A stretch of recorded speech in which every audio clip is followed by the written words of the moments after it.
നമുക്ക് ഏറ്റവും സ്നേഹമുള്ള ഒരാളോട്, ഏറ്റവും അടുത്ത ഒരാളോട് ഒരു പ്രാവശ്യം ചോദിച്ചാൽ അയാൾ തരും, രണ്ടാമത്തെ പ്രാവശ്യവും തരും, മൂന്നാമത് ചോദിച്ചാൽ ചെറിയൊരു അനിഷ്ടമുണ്ടാവും.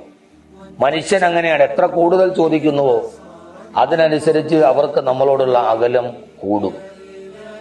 പക്ഷെ എന്ത് ചോദിച്ചാലും നമുക്ക് തരുന്ന പടച്ച തമ്പുരാൻ അല്ലാഹു സുബ്ഹാനഹു വ തആല നേരെ തിരിച്ചാൽ, ആദ്യം ചോദിച്ചാൽ തരില്ല, രണ്ടാമതും കിട്ടില്ല, ചോദിച്ചുകൊണ്ടേയിരിക്കുക.